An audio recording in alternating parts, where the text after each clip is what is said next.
Welcome to Solo, the single person's guide to a remarkable life. Your host, a behavioral scientist and bachelor, talks to leading experts and successful singles about living solo and living well. Travel more, make things, sleep in when you want to. Here's the playbook for the person who is unapologetically unattached. Now, please welcome Dr. Peter McGraw. Welcome back. It's been great to see Solo's audience grow so fast, with so many people seeking to excel in their single lives. The growth has been fueled primarily through word of mouth, so please keep telling friends, family, and colleagues about the podcast. This episode was taped prior to the corona pandemic, and yet it seems especially fitting as this situation has caused so many people to reevaluate their lives. One obvious way to grow is to travel, but what if you can't leave the house? Well, with psychedelics, you don't need to leave the house to take a trip. In this episode, I sit down with a psychedelic educator and community leader to talk about the history of psychedelics, their potential to help you with a variety of mood disorders, and their promise as a way to help people make profound changes in their life. We are joined by a comedian who's tried lots of psychedelics and has a comedy show about his experience. I hope you enjoyed the episode. Let's get started.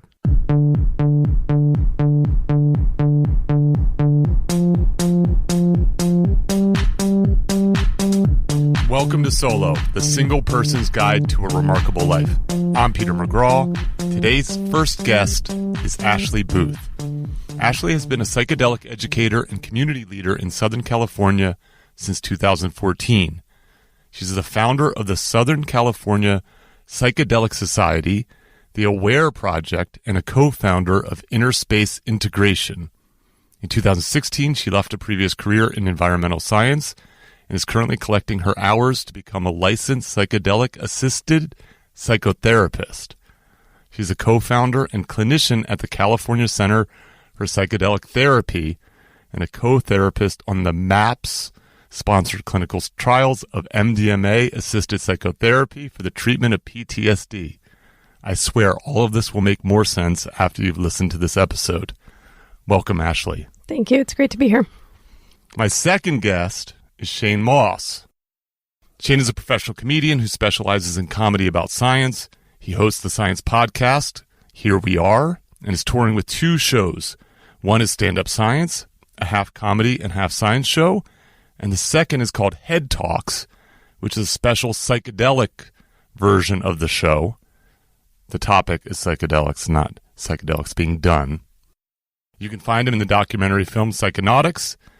He's a good friend, and he's a special contributor to my new book, Stick to Business. Welcome, Shane. Hey!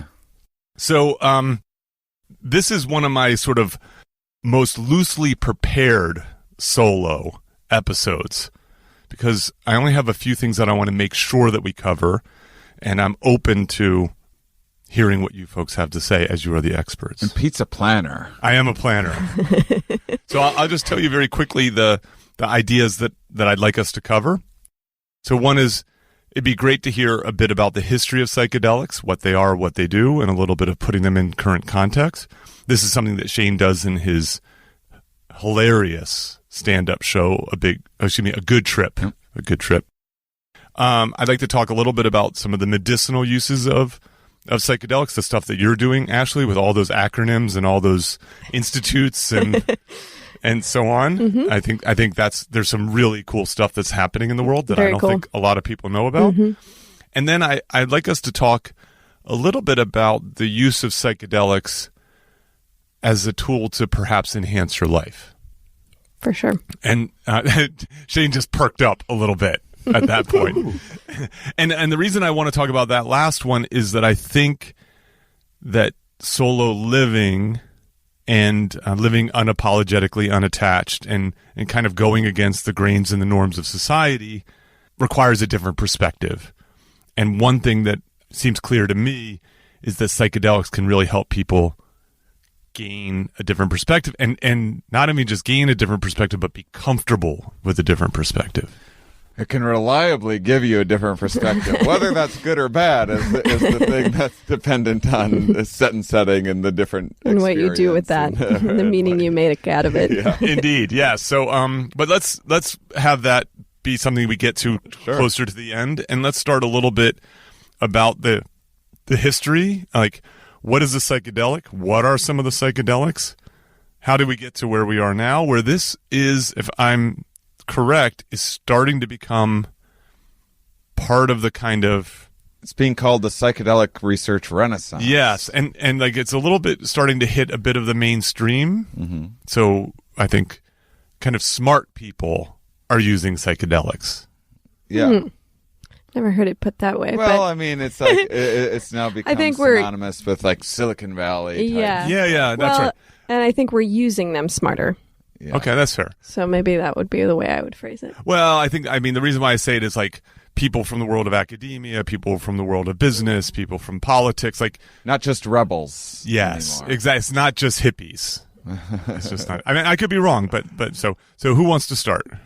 I mean, Ashley just points right at Shane. You can get the ball rolling. I mean, it's funny because I didn't know any of this stuff when I started my own psychedelic use. Was just being rebellious when I was a kid, trying to do everything my parents didn't want me to do, and being disinterested and dissatisfied with life. I stumbled on mushrooms, just trying to have some kicks and be rebellious and don't do drugs. Trouble. I want to do drugs. None of that messaging and propaganda worked on me at all, and had the exact opposite effect.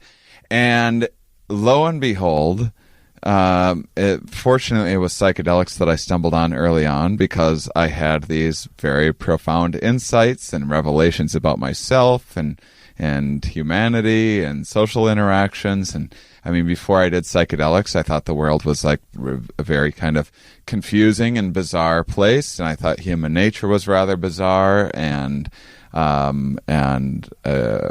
fascinated by the concepts of like how big our universe actually is, and all these things that I wasn't taught early on in my kind of religious upbringing.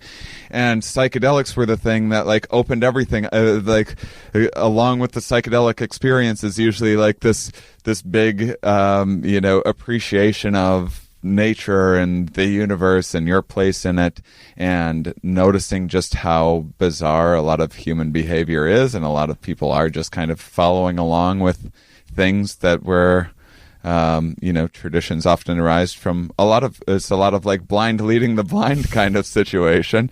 And psychedelics really made me be like, oh, I wasn't crazy. I was kind of right for thinking that a lot of our behavior is really strange and weird. And so I didn't actually start learning about the history of psychedelics until I started putting together a show about them much later on in life.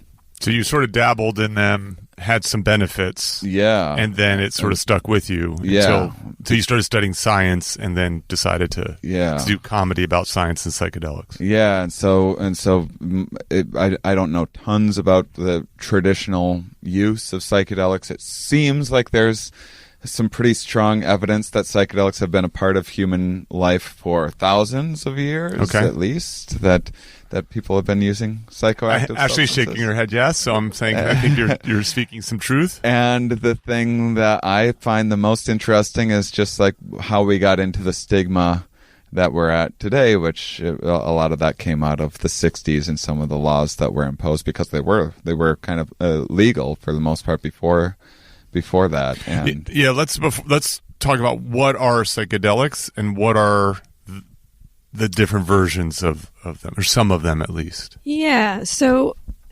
psychedelics are a certain class of substances that cause a shift in our perception. So I like to think of them as more of like in a spectrum, because there are lots of things that change the way we feel or our emotions, or, we drink coffee and that makes us feel differently. We drink alcohol, that makes us feel differently. So seeing that in a spectrum, I think also helps us see there are good things and bad things to all substances. And there's not necessarily, opiates can be good for pain management. Yes. They can be bad when they are abused. caffeine can be good in certain contexts and not good in others. And so I think psychedelics... As Shane reaches for a cup of coffee. Like, for example, if I was drinking coffee right now, that would be a huge mistake. Right. Yes. So for psychedelics, one of the things that I think is different than others is that they tend to come with a certain level of perspective change that Stan Grof, who's a researcher that's been around for many decades and when it was part of that first wave of research, he coined the term holotropic. And I really like that phrase because it means holo means wholeness and tropic means moving towards. So he considered the types of activities and substances that move us towards wholeness. So, meditation, things that are kind of self-reflective that help us bring more awareness to ourselves. Mm-hmm. And psychedelics have this ability to be able to bring in mind spaces that bring this self-awareness and maybe a reflection on where we're not in our wholeness. Yeah, I believe the word psychedelic itself means mind manifesting. Mind manifesting. And I love, and the word psyche actually comes from the goddess of love, which I like that interpretation even better because it's not just mind, but it's also, there's an emotional component to it. So I like to kind of keep that, because that history of that word in mind too, not just psychology and psyche and psychedelic, but they're all from the same root and it's actually in love. Yeah. So I like that. And I mean, I think that I would be surprised if I would have a science podcast had I never stumbled onto psychedelics, because when we say like mind manifesting, really maybe a more palatable way of saying it is just kind of a window into the subconscious. A lot of say what early mushroom experiences were for me and throughout my life and in my creative processes and understanding. A lot of times it's just, the shower thoughts that you have, the stuff that's just like right on the surface. Clearly your brain's been churning away on this for a while, and then something clicks into place and you have this insight, and which is usually very exciting. And again, whether that's a right or a wrong insight is one thing that bears out over time, and whether you act on it and what you do with it is one thing. But that, I mean, those are the moments that I think most people in life, I mean, are part of what makes life really exciting and special, is when you're like, oh man, I got it. I figured out that thing. And psychedelics for me are often kind of just that on steroids, where you're hoping for a couple of those experiences a few times a month regularly in life. A psychedelic experience can have 30 of those in a given evening, or one really life-changing one. And it's also why people kind of dismiss a lot of the psychedelic. Hearing it secondhand does seem rather silly, because a lot of times it's stuff that a friend could tell you or someone that you cared about could tell you. But it's one thing to kind of know something intellectually, but then like feel it and make it a part of who you are and experience it on an emotional level. And so a lot of the psychedelic takeaways sound like something that's already like embroidered in your grandma's decorative pillow somewhere, of like, home is where the heart is. I get it now. Yeah, I have so I mean, for someone who's listening who hasn't done psychedelics, this probably so far sounds rather peculiar, but assured we're going to get a little bit deeper into this. So it seems to me like there's this notion, like I might use the term an insight, and it might be an insight that sticks, right? So then it's not just that you begin to see yourself and the world differently, but it may then have a profound effect on how you behave. Mm-hmm. That seems to be one of the elements of psychedelics. Yeah, and I think a lot about intrinsic versus extrinsic change. Mm-hmm. Like you were saying, like, someone can be like, you really should be drinking less, and that's coming from externally. But if you have an experience that's coming from intrinsically inside of you and you're like, oh, I really do need to drink less, then that's a change that's going to stick, because it's coming from your own inner self rather than someone telling you from the outside. I think so. I read the Michael Pollan book, Changing Your Mind. Once that book came out, How to Change Your Mind. How to Change Your Mind. Mm-hmm. I'm sorry. Yes, How to Change Your Mind. He should have called it Changing Your Mind. In any case. Good luck changing his mind on that. Yeah. So I mean, to me, I was like, oh, Michael Pollan's writing about this. This is going to hit the mainstream, just because he's been so useful taking ideas and putting them in the mainstream. Now it's at the front of bookstores everywhere. Exactly. Yeah, at the airport. Crazy. Yes. I remember an anecdote that he tells in the book. You two may remember it better than me, but it was someone who was a smoker or an alcoholic or something like that, and did some sort of trip, if it was mushrooms or something else, and had that insight, which is, I need to stop doing this. Mm-hmm. And everybody in the world was like, yeah, we've been telling you that. Mm-hmm. But, it kind of came, the insight came by way of, I realized how beautiful my life is, and that if I keep doing this behavior, I'm cutting that short. Mm-hmm. And then that stuck, and that person was able to actually do what is very difficult for people to do, which was to stop doing that thing rather quickly. Right. Which is interesting, too, in the history of AA, because one of the first steps is believing in something bigger than yourself. Mm-hmm. And the person that founded AA, or one of the founders, Bill Wilson, actually got into psychedelics, and he found that having the psychedelic experience helped with that first step. And he was actually a proponent of having LSD be the first step in AA, which that doesn't get publicized for obvious reasons. Yes. The friends of Bill actually took that little part out of it. Right, exactly. So, and that's, I think, speaking to the same point here, is there's something that needs to shift within us that causes that change. And I do want to get back to your question around what are psychedelics? Yeah, so we know mushrooms is a psychedelic. Yeah, so not all mushrooms. Yeah, so psilocybin containing mushrooms are psychedelic. LSD, mescaline containing cactus, ayahuasca, DMT. Some of you may not have heard of some of these. What is? I think all of those that you've mentioned, people probably have heard until DMT. DMT. And ayahuasca is still a little lesser known. Yeah. Okay, that's fair. So maybe let's come back to that, and then the ones that are getting a lot of research attention right now that are kind of, I would say, cousins of psychedelics, but in sort of the same family, are ketamine. Okay. Which is being shown to be effective for treatment-resistant depression. And I do work with, I do ketamine-assisted psychotherapy at the clinic that I work at, so we can talk about that more. And then MDMA, which is also the recreationally known as ecstasy.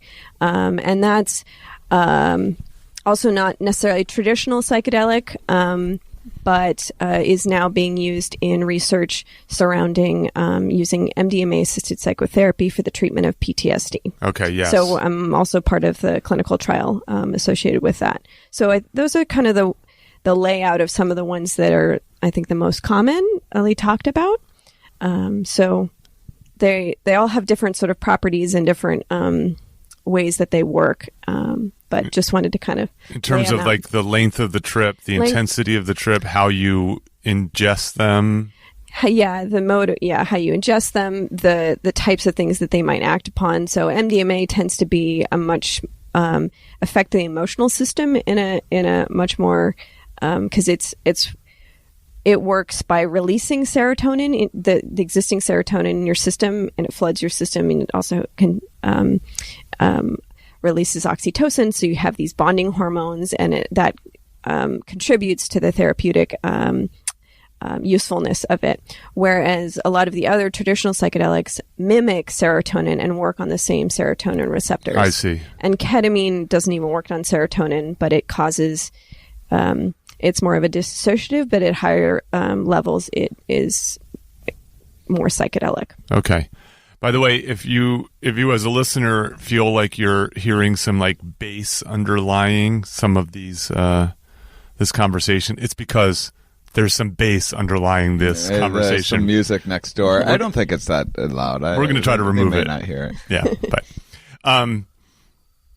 so it seems like, so let's talk about mushrooms if just for a moment, because that seems like the kind of most common psychedelic. It's recreationally. Yeah. That I would say MDMA is probably more. Oh yeah, MDMA these days too. Okay, so those two are the ones that people are most likely to kind of know, and then LSD. But most of what people know about, but what most people know about the LSD, they think about the LSD. Yeah. About LSD, they think about like the '60s and people doing these trips and that kind of stuff, right? Yeah, it's there, and kind of the like. And me not being a conspiracy theorist in any way, some of the thinking behind why these laws got put forth in the first place was it was just a political motivation. Nixon trying to target people that weren't voting for him, trying to target the drugs associated with the groups of like the anti-war left and to marginalize them and so on. Yeah. So there was a time, so obviously if various forms, so certainly LSD hasn't been part of human history, right? It's made in a laboratory, right? But peyote, mescaline, mushrooms, ayahuasca, and so on are grown in nature. And then I would also mention iboga, which is a plant from Africa that's now being researched to help people detox from opiates. And so that's these plant-based or fungus-based psychedelics, have been, there's cave paintings thousands and thousands of years ago with people with like mushrooms and things. And so this has, been a part of most human societies since, before recorded history, and have played very large parts in even Western history and in the Eleusinian mysteries in Greece. People would go and have a pilgrimage to this place and have this strange experience. And that was part of this, rite that went on for like 2,000 years or something like that in Greek history. So there are roots, but then they, the Western culture kind of lost those with the with the kind of pressure of religion coming down. And I think our culture in the United States has, is born out of that. And a lot of the traditional cultures that used, peyote, the Native Americans, or ayahuasca in South America, were repressed by the colonizing culture. I think, Shane, you have a joke about peyote. Well, I mean, I do talk about how maybe this is the least amount of psychedelic use in human history, or certainly over the last like 10,000 years or so, or 20,000 years. And also, I do want to make a point when you mention iboga, in case any listener is just like, oh, they're trying to like dress this up in a little sciencey outfit or something to justify just like partying and having a good time. Iboga is something that like you need to be in a pretty desperate situation to attempt it. I remember Rick Doblin, the founder of MAPS. I was thinking about doing iboga for during my documentary for psychonautics, and I asked him, and I was like, Rick, I heard that iboga could be like I'm thinking about doing it, but I've heard it can be like a 12-hour nightmare. And he's like, oh no, it can be much longer than that. So a lot of these experiences aren't just for shits and giggles, maybe shits in some cases, but. That's the ayahuasca. Yes. Yeah, but like these are often very difficult experiences, and that's really the importance of also informing people and before they like go to a music festival and try ecstasy or mushrooms or LSD for the first time, being aware. Fortunately, now there's a lot more organizations like Dance Safe and other places trying to like harm reduction at these, because a lot of people think like, much like you drink to blow off some steam and dance more and party, you do MDMA at a concert. It can be an amazing time, but also shit can get real. Yeah, I can see that. And you can have troubling childhood memories coming up, or making these like these really hard realizations that in a therapist's office are fantastic to explore, but when you're at whatever psytrance festival or whatever, it can be a difficult environment. Yeah. So one of the things that I think is very interesting about just what we've touched on so far is, you can garner the kind of insights that we're talking about through years of therapy, for example. Yeah. But what psychedelics may offer is, I hate to use the word shortcut, but like an opportunity to have something earlier, faster. I like to call it a catalyst. Okay, thank you. Because it's making things happen a bit faster, Yes. but you still have to put in a lot of work. Because you don't get to shortcut the work. You just might be more aware of the work that you need to do. I see. And so I think that with the rise of psychedelics and seeing this as like, oh, wow, this is going to be, I think we have to be very careful not to see them as this like magic pill because when people treat it that way, then they don't tend to get a lot better because they don't realize that they need to actually put work in to make the changes happen. So it's for one thing, it's easy to be like, oh yeah, I need to be treating my body better. But then once you get out of that experience, then you're like, okay, now I need to put steps into place to make sure that like I'm keeping this insight alive. I see, yes. And turn it into a level of like there's, discipline. So, and I think that the crossover between Eastern mysticism and meditation and why those got brought into the culture and sought out by people that had done psychedelics in the 60s was because they do pair well, because you have these big insights, you have these, can have unitive experiences, and then what do you do with that? Mm-hmm. How do you maintain that sense of openness or connectedness later? I see. It makes sense. So what I think in terms of a catalyst, just a personal example from my own experiences, what I found to happen like pretty reliably, not every time, but some of the best experiences that I had, usually like by myself, is I'll have depressive states often when I have an idea of, I always have a zillion different project ideas. So like, here's 3 different ideas for a book I was just sharing with you the other day. Here's a new show idea. I'm going to be pitching a TV show tomorrow. I have, I always have like 6 different projects. And I feel like depression is like pumping the brakes on like, okay, before we go one direction, this might be the next 5 years of your life. So let's pump the brakes and evaluate all of the perspectives. But then I fall into this kind of analysis paralysis where I'm just thinking about these things. I don't know what to act on. And I found that something like mushrooms for me has been like, oh, here's a clear, this one. So it's already something that like, if I gave it a few more months, I probably would have fallen on like, this is the book that I want, or this is the new show that I want to take on the road. But it speeds that along, and it gives me the motivation, and it usually gives me like a little bit of clarity on like, oh, here's how I would make that path work. It makes me able to see the path like a little further down the road, and just make a decision on which one that I want to do. And then the next day, and then the following week, I need to start on. Sure, otherwise, it's just a nice Ashley idea. was just talking about. You know? So psychedelics, long history in humanity, cross-culturally, used for various reasons, whether it be religious, etc., fun, insight, and beyond, part of ritual, and so on. In the 60s, became criminalized in the United States for the reasons that you're alluding to. One of the things that was happening, to my understanding, was there actually was a fairly substantial amount of science that was happening at the time also that was exploring the usefulness of psychedelics in terms of helping people who are struggling with what? All sorts of things. Right.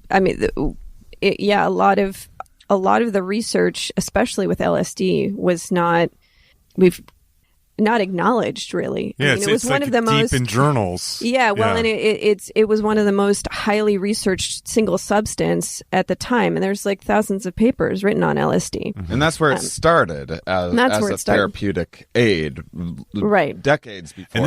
And these are top universities. This is not like this is Harvard, because there wasn't any stigma at that time. Yes. They were just Sandoz, the people that developed it, just sent it out to people to be like, what do we use this for? And so all sorts of people were testing it on all sorts of things. And so it was just a very exploratory time without the level of stigma, but also not the same level of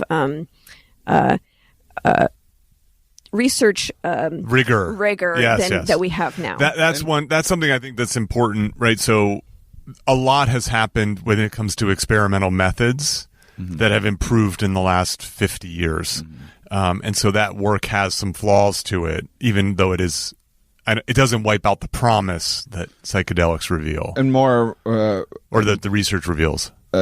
MDMA was more modern in like the late 70s, early 80s, and that was first used as couples therapy. Oh, is that right? Yeah. Before it was hit the streets and became a recreational thing. I see. It was first couples therapy. Interesting. Yeah. So when psychedelics were given this designation as a Schedule 1 yeah, drug. in 1970, Okay. when all the drugs got scheduled. Okay, which means there's 1, 2, 3, 4 kind of thing. Right. So in Schedule 2, there's like cocaine, Right. amphetamines, pain pills. And what's 1? What else is in 1? Like heroin? Heroin, marijuana. That's so crazy. Right. Well, so the way the scheduling system works. Wait, and 1 is the worst? And one's the worst. Yeah, well, it's the most restricted. And so the way that they schedule things is, does it have potential for abuse? Does it have medical use? And so the tricky thing about psychedelics is that they put it into that scheduling system, ignoring all of the research that had been previously done on it, Right. saying that there is no medical use. Then they clamped down on all the science, so you couldn't prove if it had medical use or not. So it was see. this catch-22 where you can't, they're put it in this category and you can't prove that it is It there doesn't or not. I see. Fascinating. When there was already plenty of research to say that there was use. And if this was a public health thing, you could just as easily make something a Schedule 2 or a Schedule 3. I mean, cocaine is very illegal, and you can still go to jail if that's an effective deterrent, which is probably not. But regardless, if that's what the point is, you can, have those penalties in place, still making something a Schedule 2 or a Schedule 3. The only thing that Schedule 1 effectively does is make it so that it's near impossible to research. To do research, Well, I see. I mean, and to kind of pull into a bigger context of drug policy in general, I mean, there's been so much criticism, and the Drug Policy Alliance, a group that's been arguing for a different approach to drug regulation for a very long time, is drug use a criminal issue Or a health issue. or is it a health issue? Yeah, that's right. And so the way that we've structured everything shapes the way that we're viewing everything in general, and shapes the way that we view these contradictions, like how tobacco and alcohol are just completely unscheduled. They're not even on the system. That's so crazy. And something that I like to keep in mind too is that, what are some of these things, and a lot of the ways that people use psychedelics and MDMA is to blow off steam, is what you were saying.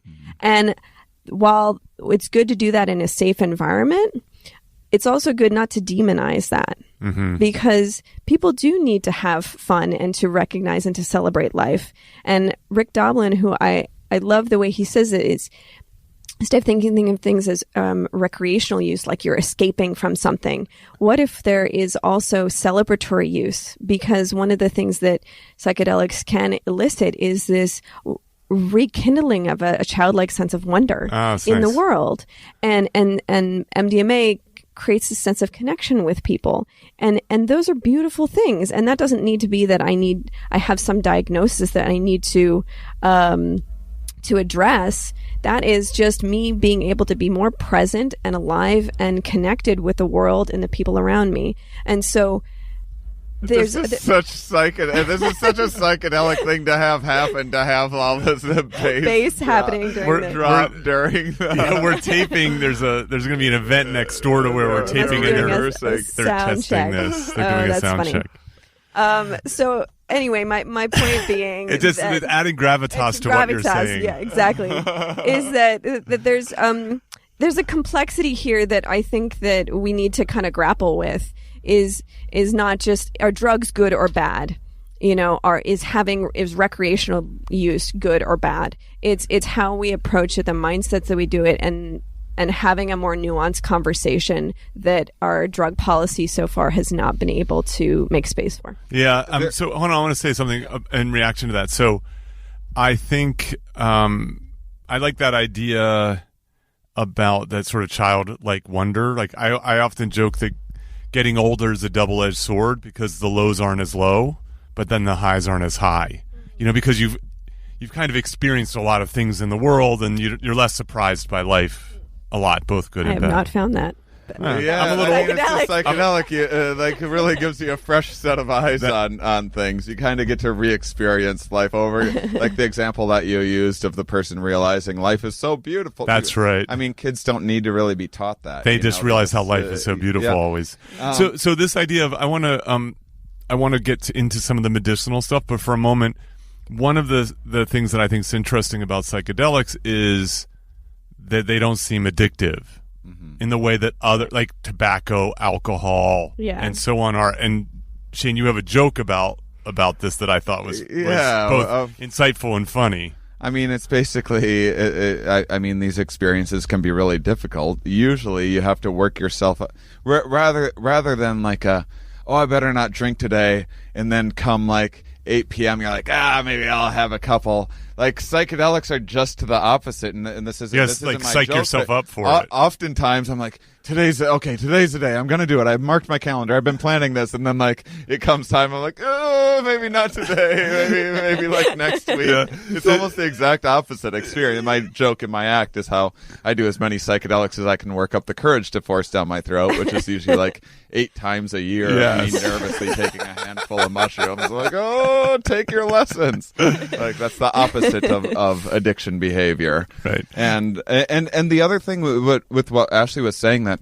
I never thought about until later on in life, and I've talked with scientists, a bunch of different scientists about this, unrelated to psychedelics, just in that study addiction and study other substances, is part of when you start to demonize something, then the user has a demonized perception of that, just like of themselves. I mean, if you take alcohol, for example, and you have, say, a problem with alcohol, and then every time you drink, you're like, God, I'm doing this again, and that's your perception of it, where the same person can have the same amount to drink and just be like a social person. In the same way, you give someone an opiate. Like, I'm not telling everyone to do psychedelics. I would certainly never tell anyone to get into opiates, but you give someone an opiate at a hospital, and they're like, oh, I'm managing my pain right now. I'm doing this in this way is one thing. And then once they start having a demonized view of it, that's when it often leads to addiction of like, oh, now I'm doing this thing that I'm not supposed to do, when you're doing it on the street or something like that.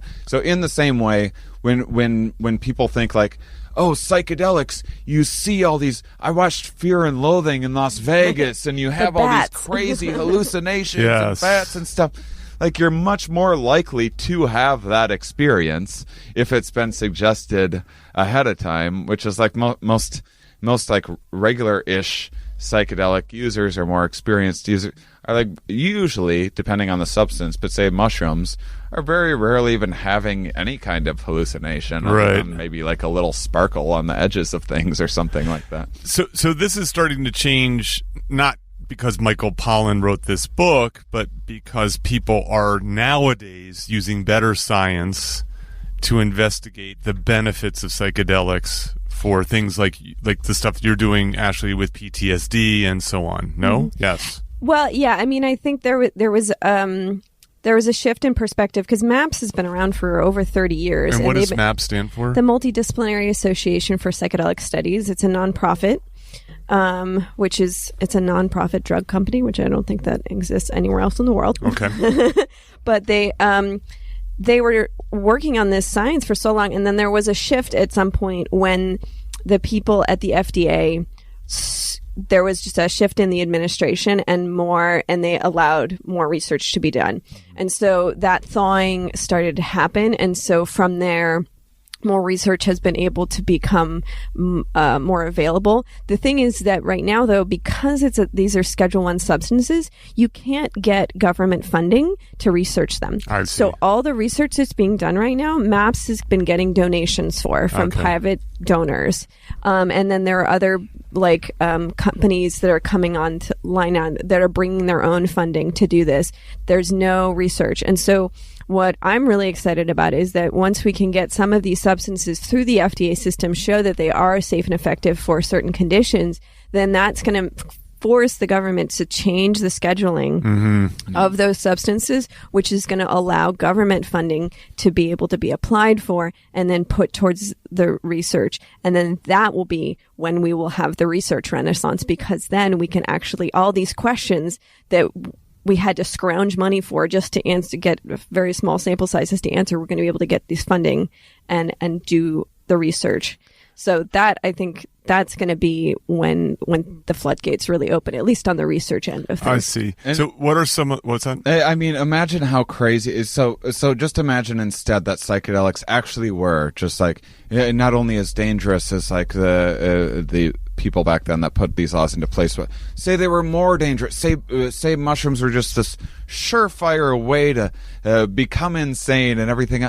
You would still want science to look into that. It'd be like, there's this coronavirus. Stuff seems really dangerous. Let's make it a Schedule 1 so that no scientist can ever study the corona. Right. Like, it's so insane. It's so anti-science. Like, the foundation, I mean, my background before I got into this level of research was in environmental science. And one of the things that is carried through, I think, as a core principle in myself is curiosity. Like, if I take something and it makes my brain different, I want to know more about that. That is really interesting.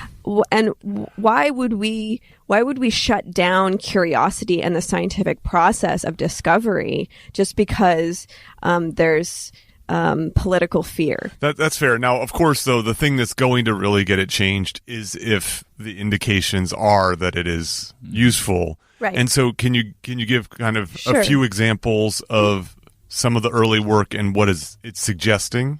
Yeah, so I'll speak to the MAPS work because that's the most fresh, I know the most about right here.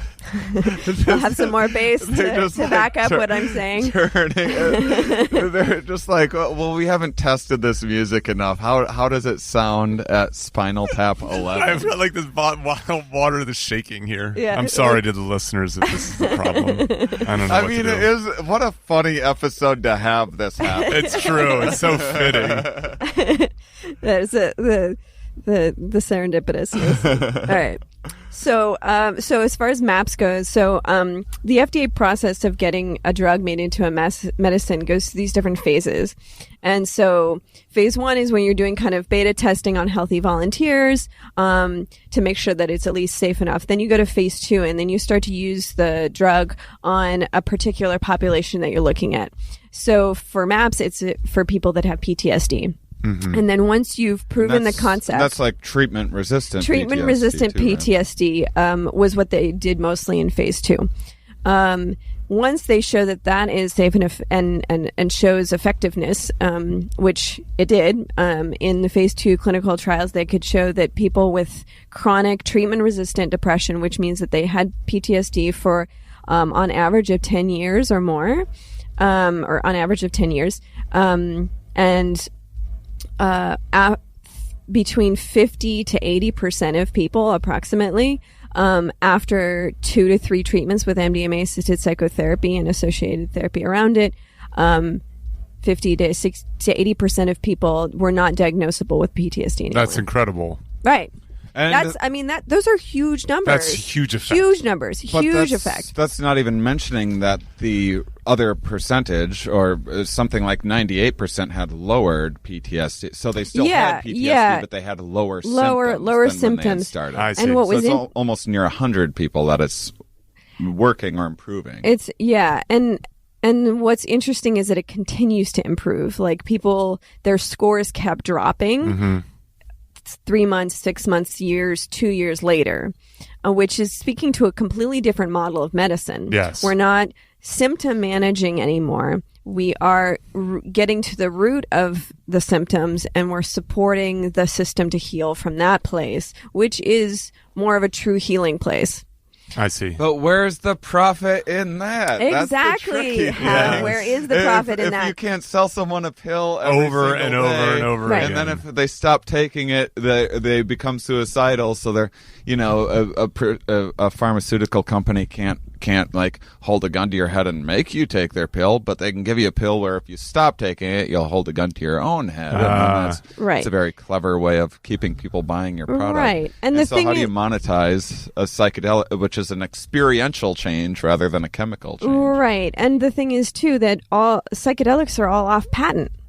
So you're not going to be able to, and so even if you were going to make the drug, so the thing is that who is going to put money into putting things through the very expensive millions and millions of dollars to put this through the FDA system to be able to put, and so ketamine has been in a really interesting place. So ketamine is a Schedule III drug.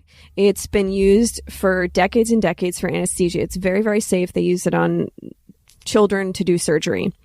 And then some people realized that it was also helpful for people that had depression.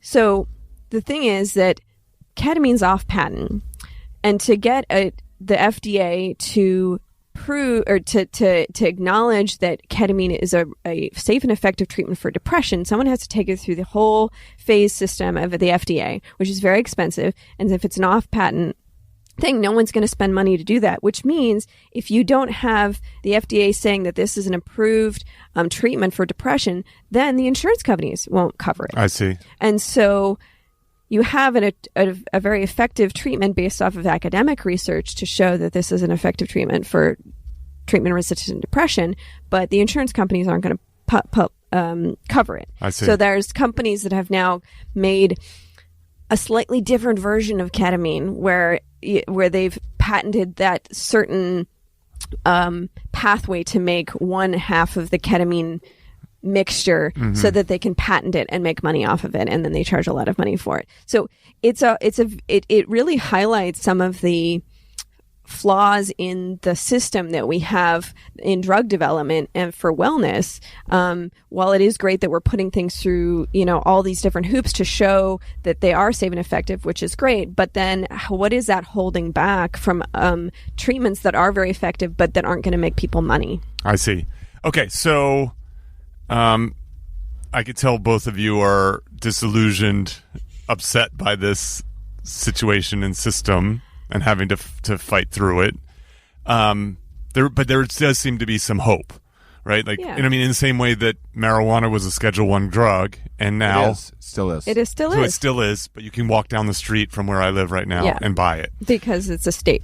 Exactly. Yeah. And so there might be some other ways around some of the stuff, and obviously, progress happens slowly, And it's going to happen with different sort of tracks, because as we've seen with cannabis, there is a medical route, and that's going through the system. And MAPS is actually one of the few groups that's actually trying to take cannabis through the FDA system to prove that it is a medicine and get it rescheduled in that way. I see. Which is really unusual that no one else is doing that, but the MAPS is. And it's not even a traditional psychedelic. Mm-hmm.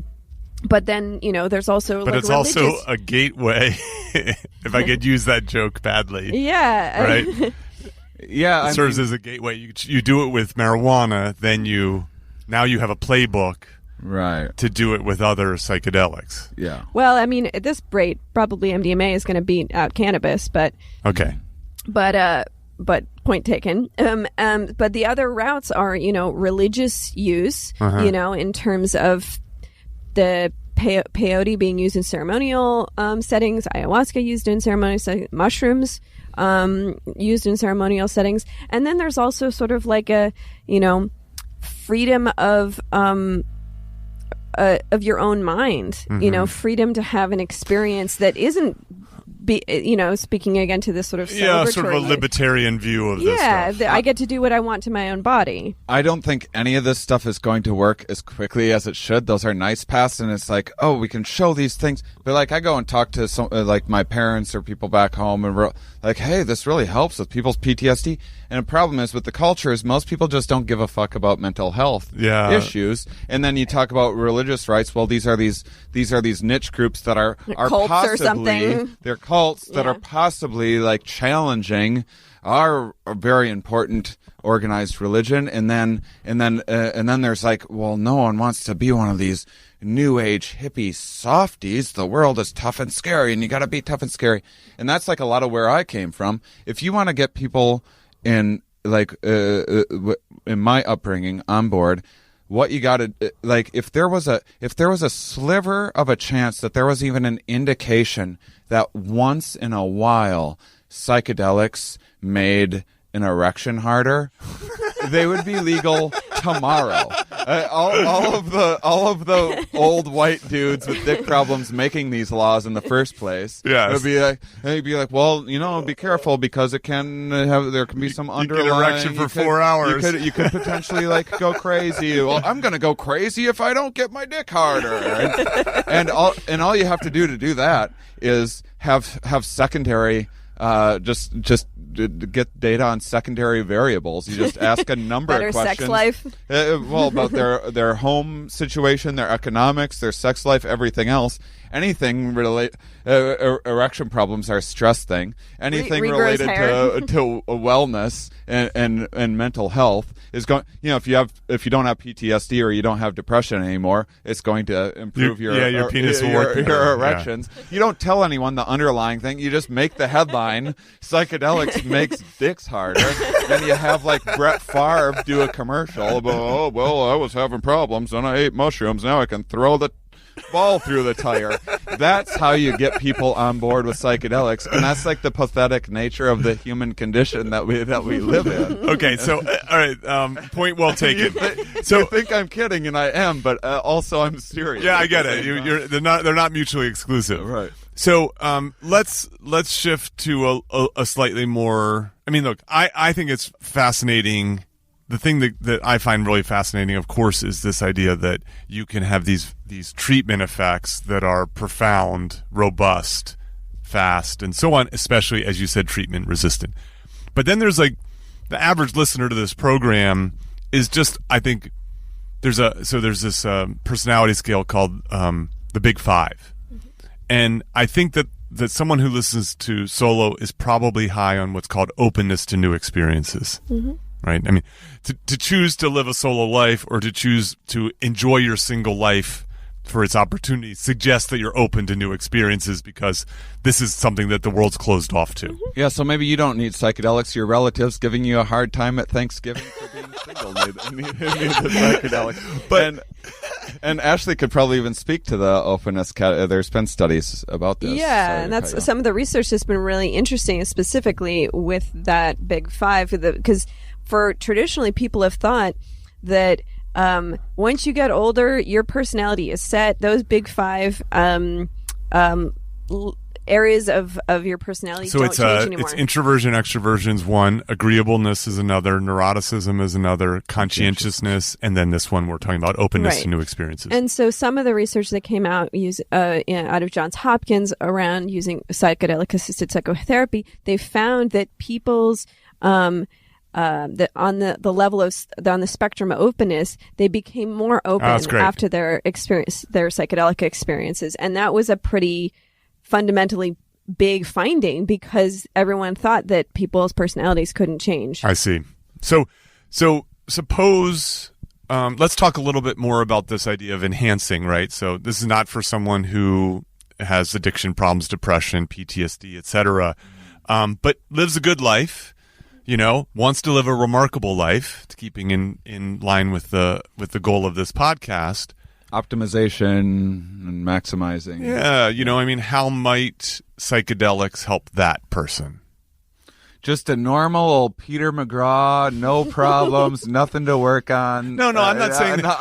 I'm just saying not a clinical. I've got my issues. This is a really important point. I know I've talked with Rick about this, and this is something now coming up in these communities. Is much like science has recently gained this appreciation for this positive psychology. Indeed, yes. Stuff, and maybe not just focusing on the problems all of the time, but making a good life better, and that sort of I think there's some clear signs that ayahuasca can.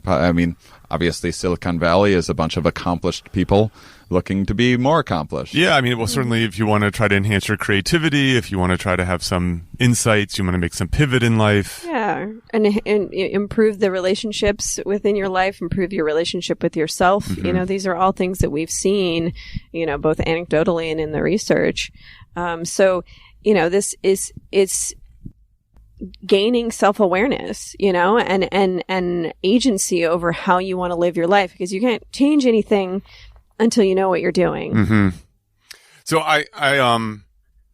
so for someone, now let's suppose someone hears this, they read some of the literature, including this little overly wordy but well-written book by Michael Pollan, and they want to give this... Slam Pollan! No, he's excited. He's excited about this stuff. And they want to give this stuff a try. I mean, I've had... because I have Shane, I sort of know some of this stuff, right? So there's sort of this idea that this notion of set and setting matters. So mindset and then where you are matters. So Coachella's probably not the right place to do this. Not for a first time, certainly. Right then. And then the idea of having a guide is also something. Or a sitter, you might say. Or sitter. A lot of times all you need is someone to get you water when you need it, or who are not under the influence of psychedelics. Correct. Right. So I'll share. I have very limited experience with psychedelics. So because Shane has done all the psychedelics, or nearly all the psychedelics, all of them. He sometimes visits my house and brings stuff over. So he had brought mushrooms over, and they were in my freezer for 2 years. And there was never a time I wanted to do them. I was comfortable with it. I knew that it was safe. I wasn't worried about the stigma or anything, but there just never was a good time. And also I wanted to do them with Shane, because if you talk to Shane, Shane's like, I'm great at this sitting stuff.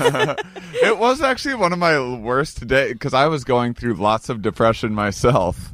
When you, sometimes that could be a nice time to be there for someone else. Yeah. I did. I took some of these mushrooms on a Sunday afternoon in April. Yeah. And had a good mushroom trip. It wasn't very mild. It was a mild one. We sort of underdosed me a little bit. I think in hindsight I could have taken some more. Baby steps. Yeah, it was good. I had a great experience. And I can say that there were sort of I'd say there were kind of three things that I noticed with it. So one is it helped having Shane there, because he sort of talked me through. He's like, oh, your stomach might get a little bit upset here. It's just your body recognizing that this sort of foreign thing is in here. At some point he said, we might want to go for a walk, get out of the house, get out into nature. And I was like, I was just going to suggest that kind of thing. And I just sort of felt like I was kind of buzzing, I had a lot of cognitions and ideas that I normally wouldn't. There's this walk I do in my neighborhood. I probably have done the walk 1,000 times. I'm not exaggerating, 1,000 times. And it's just it's like a 25-minute walk, and it takes you through this little, what's called the growing gardens, where people can have their little plot of land where they might grow some vegetables and fruits and so on. And I wanted to do that walk under the influence. I don't know if is that the right word. And I've done that walk 1,000 times, and we're walking along it, and I go, let's go in, and I we walked through all the way through the growing gardens and all this kind of stuff. I mean, I never once considered walking in there. Right. And Shane, pointed out oh yeah, this is the kind of thing that happens. And then, he had to go do a show and said, you might want to just do some journaling, do some writing, as I was kind of coming down later in the evening. And I was journaling, and I would say I had one of those kind of insights that you were sort of alluding to. So we had, when we were walking through Boulder, I ran into this guy, Andrew, who lives in Boulder. And he's a bit of a Boulder, he's like a highly involved Boulder person. And I chatted with him for a bit, and while we walked away, I said, Andrew is just one of the more generous people I know. He'll tweet, hey, I'm going to the airport. Does anybody need a ride? And I was like, I never would do that, because I don't want to deal with giving someone a ride. I just want to get to the airport kind of thing. And so that night I was journaling, and I was talking about running into Andrew. And then I started writing about generosity, and I formulated a plan in which I could, because of my solo lifestyle, and because I don't have to pay for children, I have resources. And I thought about, how can I be more generous with the people I love in my life in a way that doesn't just give them money, but helps them enhance their life in some way. And so and then after in the days and weeks afterwards, I approached these people in different ways and offered to help them with something that would have, in my opinion, would have like a 10x. Like not every dollar you spend is better. One of them was very simple. Was I have a friend, she's a teacher, she had knee pain, and I said, you got to go see Charlie Merrill, who's a previous guest on here. He's the best. He can help you with your knee pain. She's like, I can't afford Charlie. He doesn't take insurance. He doesn't need to take insurance because he's the best. And so I paid for a couple sessions for her. And in 2 sessions, he cured her knee pain kind of thing. And like, that's, it costs a few $100s or whatever, but that's like curing someone's knee pain is worth thousands and thousands of dollars, kind of a thing. And so as I said, I had a really good experience with it. It helped that I had someone there to kind of keep me company and was willing to talk about all the I felt like were interesting things that I wanted to talk about, and so on. And so for me, I think like I'm open to this idea more generally. I just think that it's because of the stigma. I don't think people know how to approach it, where to approach it. And so what advice, first of all, what reactions do you have to that story? And then what advice do you have for people who might want to try to replicate something like that? I mean, I'm amused, and it's telling that you didn't mention that one of your hang-ups was the law. You said the stigma.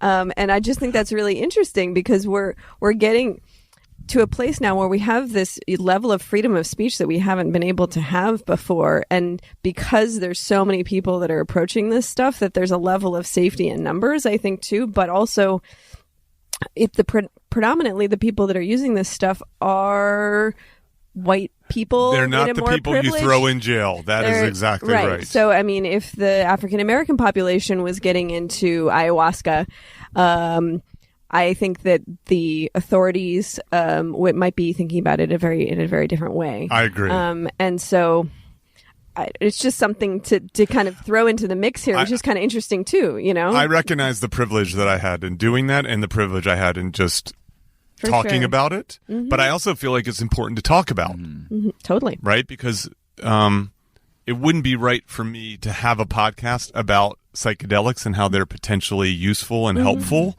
and me having had tried it, had a positive experience, and being too much of a chicken shit to talk about it. Yeah. I didn't think you were going to tell people. I'm so proud of you.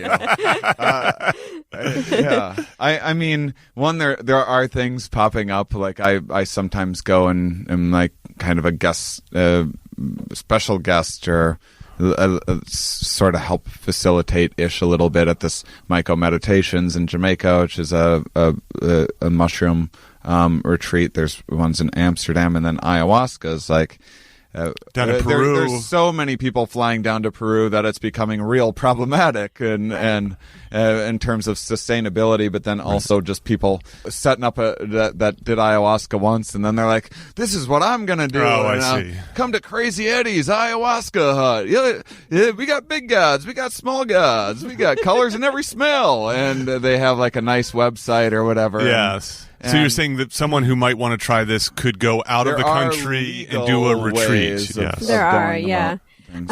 For people that are that are not planning to be outside the country, that do want to find more information, there's so much information online that it can be overwhelming. What I really recommend is that there are a growing number of psychedelic societies in every big city in the United States at this point. And that can be a great way to connect with other people, to get your questions answered by people that have more awareness around this stuff or more experience, and actually talk to a live person. I will say that it's very rude to go to those societies and to ask people and try and score drugs at the group meetings, so don't do that. It's really inappropriate because, we're trying to, running a psychedelic society myself, we're trying to create a space for open conversation, but making sure that we're also being careful. And the other nice thing is like, unlike, okay, I'm going to take a chance and like save up thousands and go to Jamaica or something like that. With going to psychedelic, it's almost like, hey, you want to get into comedy? Go watch an open mic. Yes. You don't need to get on stage Yes. necessarily. You can go to these communities. You can hear people's experiences. You might find out that like, yeah, there's some weirdos, but not nearly as many as whatever you thought in your head. It's not some dazed and confused situation. A lot of these people are exceptionally like, thoughtful and successful people and everything. You've been to my shows and seen the audiences that come there, and so you might just find a bunch of interesting new friends too, without ever doing psychedelics. Yeah, they're very open. Yeah. No. Look, these are obviously people who are open to new experiences. As I said, is the thing. It was interesting for me. Was part of it obviously having a friend like Shane and hearing him talk about not only the good experiences but also the bad experiences, and then just learning more about, because it when it's away in the darkness, you know what I mean? It can seem so scary, and it can seem so, and can be so demonized. But then once I realized that, like, again, as we said, people in the academy, right? People, entrepreneurial folks, some, folks who are high achievers are finding this as a useful way to spur new levels of creativity, to make improvements in their life, as you said, to be, I'm more connected to those people that I approached with this offer, so to speak. It helped demonstrate how much I love them, and so on. So so aside from a sitter, getting the right setting, dose and important. Mindset and dose. Okay. Yeah. Community. And then I can do a little PSA announcement after we go over this topic. Please. Yeah. Did you want to talk about dose? I mean, just like, dose in general. Start slow. Start low and slow. I mean, there's also the idea of, the research that you got to do yourself can be overwhelming, but it's at least a better world than, when I was a teenager, there was not any resources online. A lot of information and now there are. If people, there's go to like Arrowhead, the Third Wave. I'll put all these things in the exhibits. The Aware Project website, we have a lot of talks and information, and we created a whole sitting safe guide. So for people that are kind of, what was our tagline? Navigating the neo-shamanic movement, I guess, of how do you, if you are looking to find someone to sit with, how do you make sure you're being safe in that process? I see. And so can you just articulate why it's important to have a sitter? I kind of feel like if I had done that dose of mushrooms, I probably would have been fine. But why is the benefit of a sitter? But you may have not known if you're going to be fine, and that anxiety and perception, then being get by amplified. Yourself and wondering like, well, I'm feeling a little off right now. Am I going to feel more off? Is this like that? That can kind of spiral. Okay, so just the presence of the guide can help. Yeah, ease just some making sure that your setting is as safe and secure and comfortable as you can make it, because these can amplify emotions that you're feeling, and so if you're feeling a little nervous or to do it by then it can get amplified. I see. And so and it's just to be able to and we're ushering in a culture here that doesn't have any psychedelic. We don't have elders. Yes, we're not. Our culture has lost our psychedelic elders. Thousands of years ago, because these things have been that's persecuted for so long. And so for those of us that are Shane, you're my psychedelic elder. And I'm like, how did I get to be an elder at the age that I am? But we're all here. What is that Ram Dass quote that I love? It's like, we're all just here walking each other home. And one model of how psychedelics could be implemented into our culture in the future in a post drug war age is that maybe instead of having, we've got driver's license, maybe you get a tripper's license. Oh, that's and interesting. you have to go to tripper school or something, and you have to learn, like, how do you handle anxiety that comes up, or how do you handle paranoia, or how do you handle, oh, I think I'm God and I'm going to be a messiah, like these standard sort of things that kind of happen, and I'm making fun of it, but like learning these skill sets so that then maybe you graduate and then you can do it on your own. Yes. I mean, I think the parallel a little bit is weed. So for a lot of people, they never did marijuana because it was illegal, and now in certain states it's legal, and so now they're kind of adults trying this stuff, and they're sort of figuring out.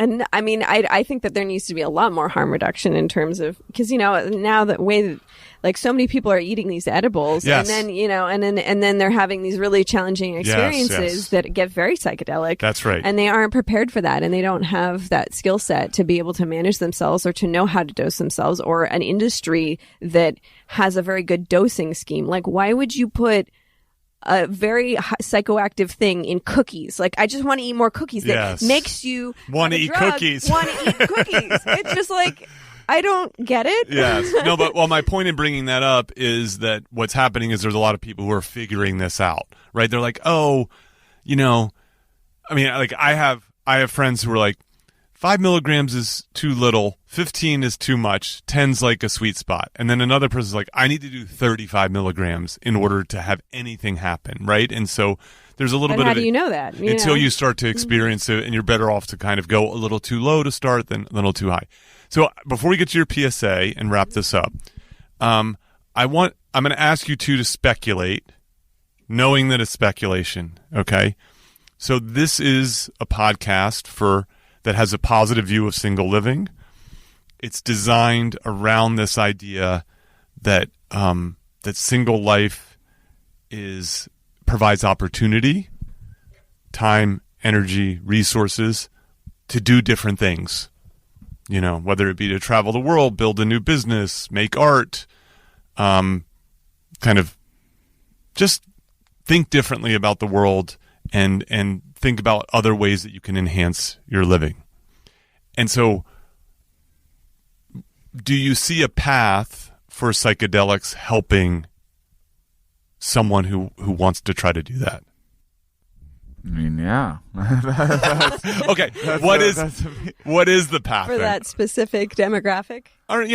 So I'm just saying is like, suppose someone is sort of tussling with this idea. It's, first of all, people are not talking about it, right? We were just saying is like, was it in this podcast or was it just you and I talking? It was you and I talking about it in a different podcast, Shane. You're the person at Thanksgiving dinner, right? You're the single person at the table, and yet you're happy with your life, and everyone's telling you that you shouldn't be happy with your life. Mm-hmm. Now there's a person at every Thanksgiving dinner across the country. They're all having a similar experiences, maybe to a certain degree where they're more or less comfortable with it. Mm-hmm. You see what I'm saying? Mm-hmm. And so does, I'm sure there are other ways to explore this and do this, but might psychedelics be a way? I mean, I think that it's in the same spectrum of having therapy around the same sort of issue. Okay.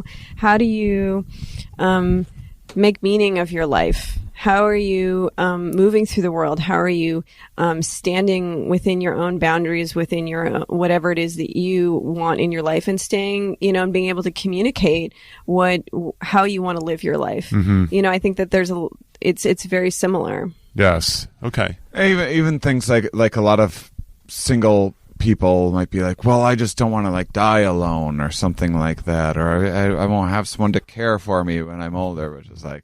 By the way, half of us die alone. Just go on record. Well, I'm not saying any of it's right. I'm saying this is what I hear. Yes, right. I mean, there's no guarantees your kids are going to be helping you out in any way when you're old. But I mean, a lot of these experiences are very good at taking a deep look into that, what your fears, what your hang-ups might be around mortality. That's a very common experience, is kind of thinking about how short life can be, and what life is about, and how to create your own meaning in life. Because at the end of the day, I think that what a lot of people misunderstand is a lot of people just assume that there's like one unified single meaning in life, and we just got to find it. We just got to find it, and it's that single goal that we're all going to get to.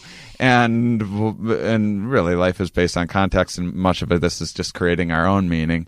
And man, psychedelics are all about that. Like, oh yeah, this is all open to interpretation, and I can build on my own interpretation. Yeah. So actually, if I could, hearing you two react to this, I realize I've asked the wrong question.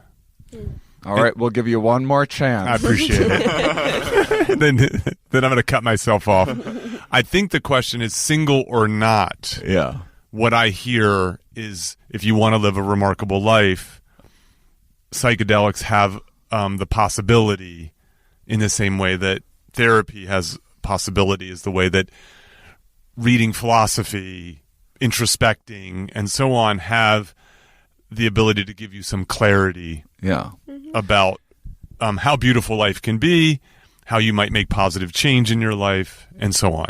And if you're married and you're wanting to live a single life, MDMA is a terrific couples, much more pleasant than usual divorce proceedings. But it helps that both of you are much on more it. heart-opening experience where you're able to reveal the things that have been hard to talk about in the past. You know, it's funny. There's I'm a fan of I don't watch much TV, but I really do enjoy the show Mad Men.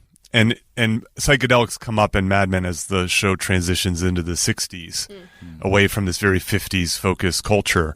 And there's so Roger Sterling marries this very young woman and has a bad marriage with it, and they both do acid or LSD. They both do LSD, and they decide to get divorced while on the trip.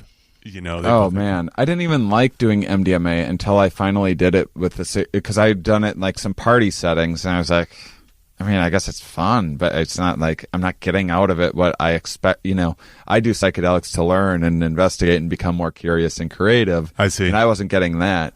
In the few, I done it so few times just because I just didn't really enjoy it, and then I did it with a significant other, and it was life-changing. Yeah, I mean, just the way in which you're able to open up about those things and have an honest conversation about that very stuff, but in a way that's coming from a very loving place, an accepting place. I mean, much of the nuts and bolts of some of the MDMA experience is inhibiting the amygdala and shutting down that same anxiety and fight or flight kind of response, and it seems to increase blood flow to the prefrontal cortex, which is like a lot of where this fancy processing and language stuff is coming from, and decision making. And so potentially, theoretically, you're able to look into things with like less fear and anxiety than you would normally, and be more thoughtful about it than normal, just because of the change of blood flow in your brain in that period of time. Also, you got a raging hard-on. Also, didn't you? No. We're messing with our strategy. Oh well. Yeah. Ashley, a lot of cuddling there. Yeah, lots of cuddling. Ashley, can you wrap this up with your PSA and any other thoughts that you have? Yeah. So, I mean, when engaging with psychedelics, this is a mental health issue fundamentally. And while there may be, getting to more kind of religious, spiritual places, if you're dealing with any kind of mental health condition, I highly recommend that you get support. There's a growing number of people that are mental health providers that are psychedelically friendly. And specifically with people that might have a history of bipolar or have a family history of bipolar or schizophrenia, it doesn't cause breaks at least that's what the data has been showing. But if there's a predilection for it in your family or in your genetics, it can cause a problem like that.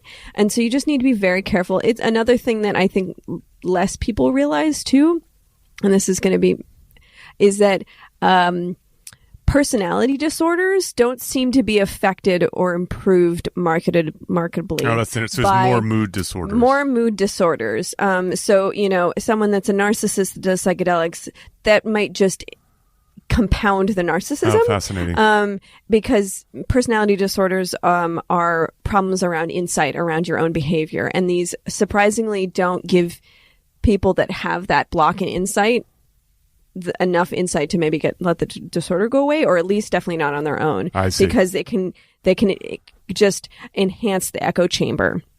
And so that's why we have, there's a lot of people in the psychedelic community that have tried these things because they know something's not right, and then they try psychedelics, but then it's just in compounding the problems that they're already having. And so you get a lot of people that are hungry to heal themselves in the psychedelic community, and that causes a lot of interesting characters. But just something to kind of keep in mind. These are not panaceas. We don't have a cultural heritage that knows how to hold this kind of thing. And so we just need to proceed with prudence. Yes. And just get connected to community, because there is that knowledge out there, and there are elders out there. You just need to connect with them, and there's a growing number of people that are becoming elders because we're all learning how to do this together, and we're learning a little bits from other cultures that have not lost their cultural traditions. But it's different when you bring that into our culture. I mean, you can't. The traditional shamanism doesn't. It only applies to a certain extent when you're looking with modern Americans. Yes. So we're going through a evolutionary process here, and it's going to take a while, and it's probably going to be bumpy. And certain times as we learn how to integrate these things back into our culture again. Yeah, I'm really glad that you said that. Two things that I want to respond to. One is, one of the things that I keep noticing as I work on this podcast is the importance of mental health. That it's often very easy to be isolated, especially as a single person. And as we've already talked about within the podcast, the stigma with regard to getting therapy, getting help, and so on. I want to have an open, honest conversation about how therapy has helped me, how I think that it can be a very useful path for people, even if your problems aren't that profound. And so if this can serve as a sort of additive benefit, I think that's great. But yeah, you should be doing this with the help of a professional. And I just lost the other. Oh, and the other one is, and this is this idea you said, get connected to a community. I really like this idea of solo but not alone. That is that single That's people. what we all are. Yeah, single people are actually more connected across a greater number of people in a greater number of ways than people who are partnered up. And this issue should be no different. That is, find the experts, make a team, and I like your last thing is, have an accountability buddy. Exactly. Be prudent about this kind of thing, because I think it's just a very fascinating development that's happened, and it feels like it's happening really fast. It's happening really fast, and it's a little bit. I mean, we'll see what happens, because the thing, when I started the Aware Project, it was like 5 years ago.